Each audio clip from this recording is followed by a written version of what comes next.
My name's Buntline, Ned Buntline. I've made a certain amount of coin in my time, biographizing these same notorious characters for the edification of the reading fraternity. Right now, I was on the track of one of the last colorful survivors of a vanishing era. And since truth must at all times be served, as another saying is, I eventually took advantage of a brief pause in all this justifiable pesticide and rapped smartly on the splintered panels. "Come in shooting, then, if you're a-comin'," coughed a raucous but well-modulated voice from within. "I ain't armed," I replied, "so if you're, I can't oblige." Then I stepped into the now tranquil room to find myself looking down the open-for-business end of a large-caliber Colt. "Friend of Wyatt's," I announced hastily. "Called to pay my last respects." "All right now. Well, in that case, you'll have a drink with me," acknowledged Doc Holliday gracefully, sliding the shooter politely into a bunch of funereal lilies that Bat Masterson had sent him. In view of my recent association with Wyatt Earp, you may think it's strange that Doc and I had not previously locked horns. Doc had never even heard of me, so he was at a loss to account for my well-meant visitation, and after a glass or two said so. "Well," I told him, notebook at the ready, "it's about the OK Corral." "What about it?" asked Doc, reaching for his 6-gun once more. "You ain't no friend of the Clantons by any chance?" I quickly denied any such ill-advised relationship.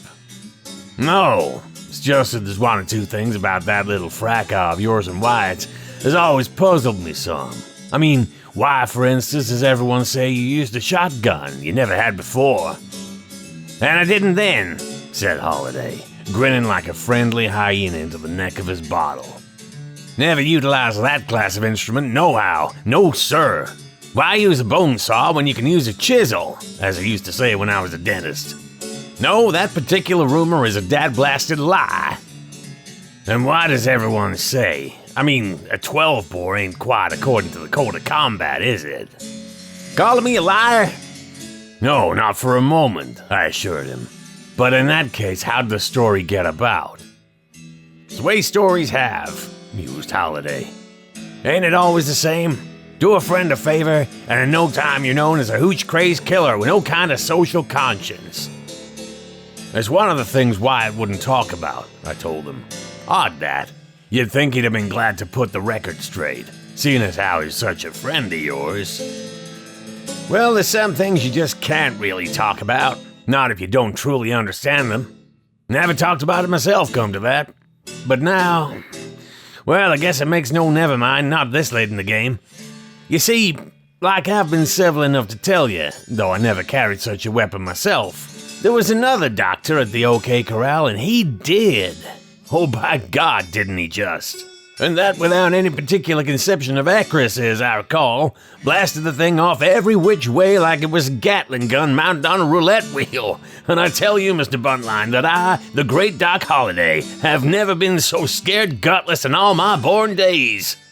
I take it, Mr. Buntline, that at your tender age you may not have heard of time travel. Well, like I say, it ain't that easy to understand.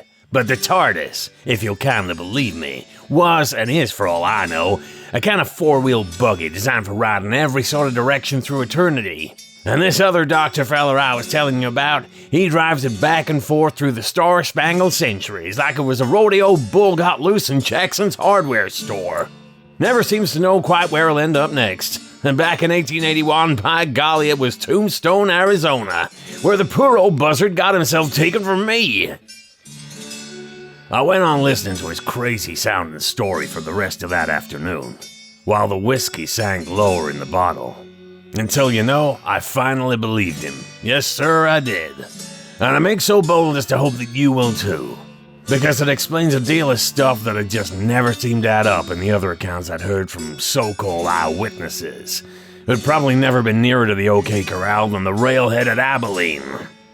And so, friends, here follows a true and full account of the gunfight at the OK Corral.